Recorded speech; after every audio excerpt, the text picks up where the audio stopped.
Science chapter number 9, Force and Laws of Motion. Okay, I hope that you all are doing very well at home. So today we will discuss about force. The topic and the heading of this chapter, that is Force and Laws of Motion. So thing is, the first topic may be because in the previous chapter you have learned that is related to the motion of the object. What are the causes of the motion of the object? In the previous chapter you have learned that how the position of the object changes and how to solve them and how to represent them by using the laws of equation of motion in terms of position, velocity and acceleration. So today in this chapter we will also just move on with the same topic. The further on the extended topic that is related with the force. The force, that means something you have just seen that the object is changing its position with respect to surrounding. So what are the causes of it? What makes the body to move on? What makes the body to shift the places? Okay, there must be something which is unseen, some force must be exerted that is sometimes visible, sometimes not visible, because some forces are contact force and some forces are non-contact force. So according to that we can say that because of the force, because of the reason of the force, the object can change the position.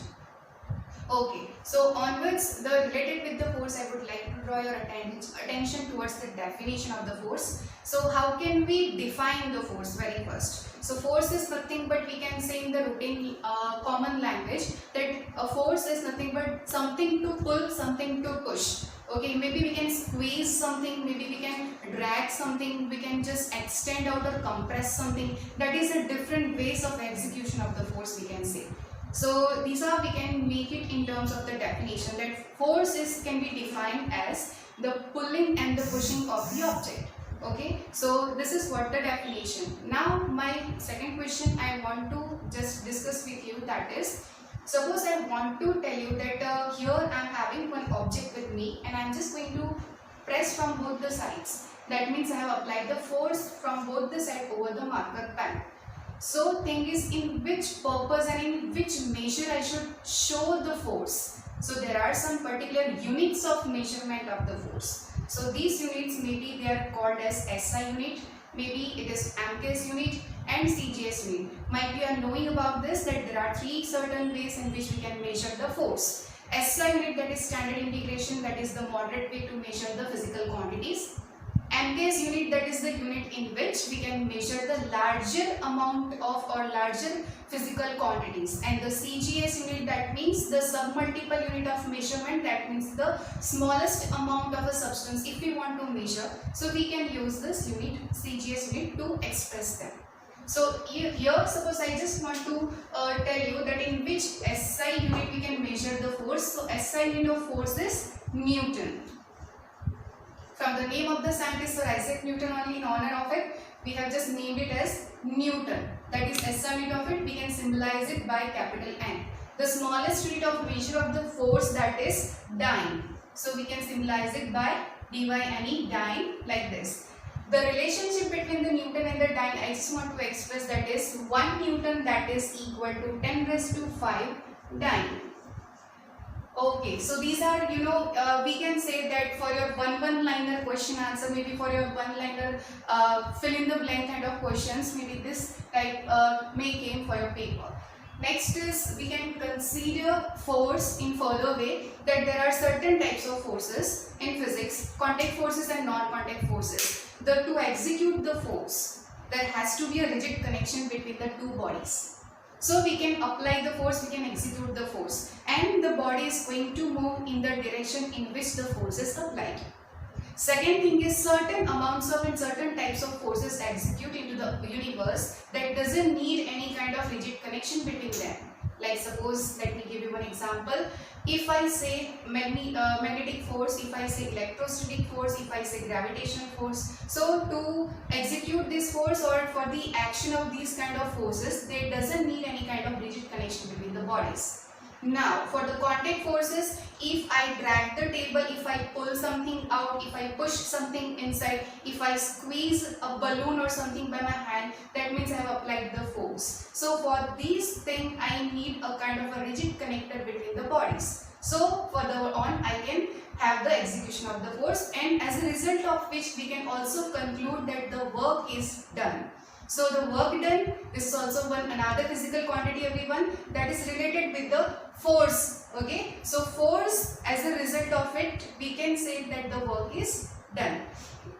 Now, second point is, I just want to tell you, before many years ago, means for many years, scientists and some philosophers, they were very much facing a problem regarding with the question that how this motion of the body is occurring, because that time, those times, there were nothing which has been researched and which has been analyzed by we don't have any kind of laws and rules and regulations before those years. So thing is, that was a huge question of execution of the motion. They were thinking that suppose I have a ball and I am just going to roll it over the land. So why the ball stops after a certain distance? Why it is not continuously into the state of motion? So it was a big huge problem for them, and they were curiosity been occurred in their mind to know that something must be there, some force must be there in the opposite direction, which makes the body to bring it into the motion, as well as to bring the body which is in the motion to the rest.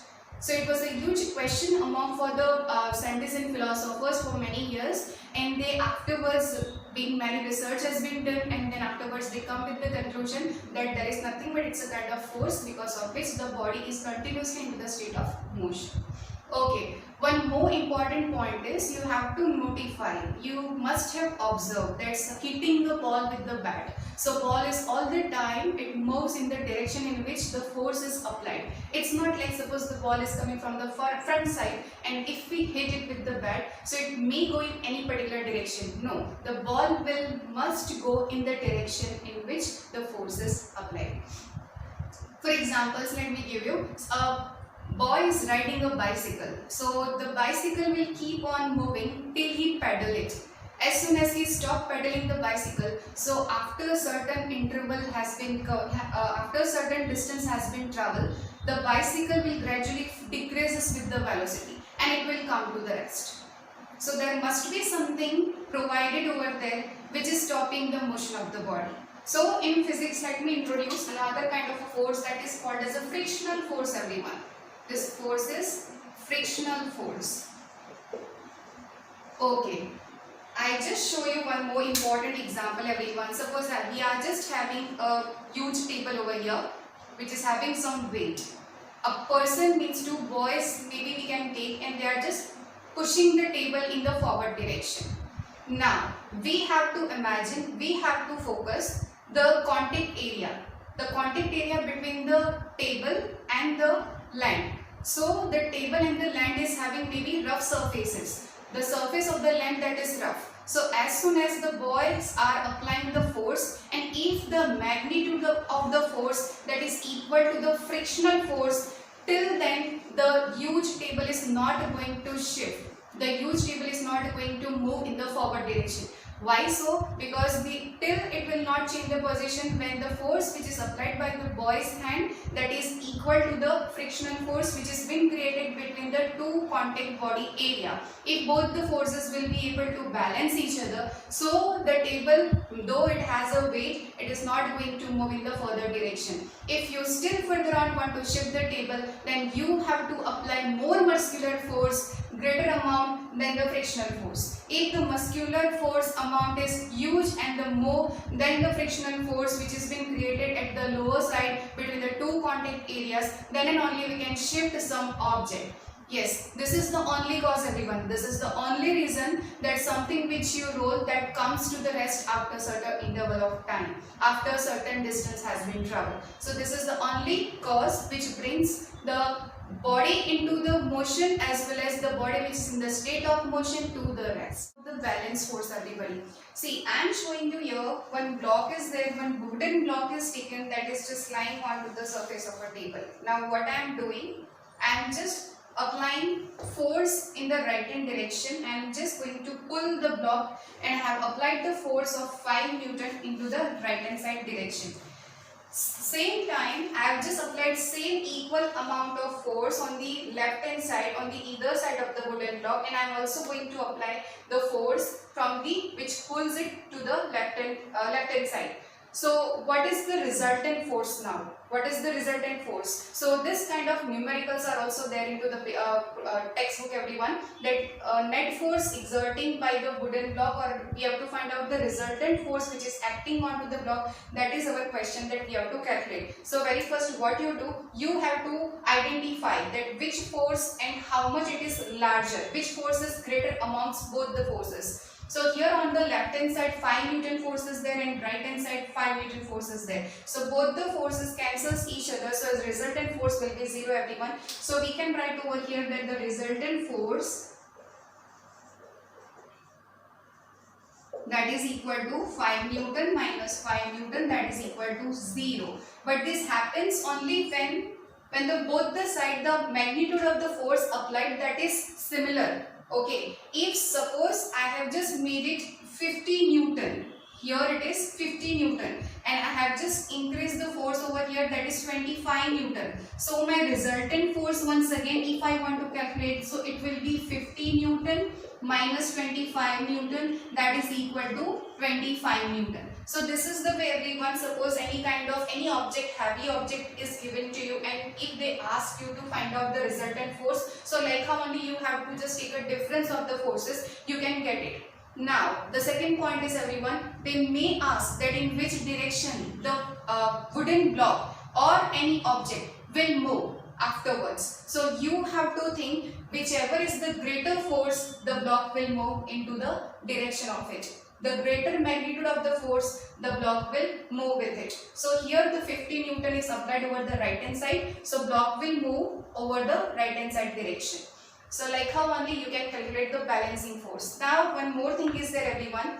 As just I told you before, if the frictional force and the magnitude of the force are equal, so the block will remain at the same place. Like how only the resultant place will be, the resultant force will be 0 whenever both the side the magnitude of the force applied, if it is similar, then the resultant force will also come 0. Okay, so that is what about the balancing force, everyone, you have learned over here. There are certain effects of forces. If we apply force on any kind of solid object, so what are the changes into its physical behavior, into its state that comes, that we have to notify. So the question is, if we just apply force, suppose I have a paper in my hand or a box, a wooden block is there in my hand, and if I just want to apply the force from all the 4 possible directions, so what will happen? If the solid rigid material is there, it won't show any kind of compression, so it won't show any kind of changes. But suppose I am having the block that is made up of cardboard, so the force can change the shape and size of the body. If I have a balloon, any material if you take, and if you are just going to apply force over it, so it shows the changes in the shape, size and its behavior. Like that we can conclude. Another thing and another effect of the force is, if something is coming towards you with the velocity, and if you apply further force of it, so the motion of the body, that means the direction of moving body, that you can change. A bowler is that he is like, let me give you one example. A bowler is throwing the ball towards the batsman. So he hit the ball with his bat. So the direction of the ball, before it was different, and after hitting the ball, the direction will change. So we can conclude here that the force can change the direction of motion of the body. That is another effect of force we can say. Now third effect of force we can say that the force can bring the motion into the body which is at rest, and the force can bring the body which is into the motion, that is at the rest, and rest to the motion. So this is the vice versa kind of effect, only because of the force only. Something which is in the motion we can bring it to the rest, and something which is already at the rest we can bring it to the motion. So that is also one more effect of the forces we can conclude, everyone. So various this kind of effects are there of the force that we can say, because of these are the causes, these are the effects. Because of that, these are what today's everybody. These are the point I hope behave like this, and I hope that all the topics whichever I have just covered today, that is clear in your mind. But still, if you are having some queries and doubts, just please mention it in your comment box. And thank you for watching the video.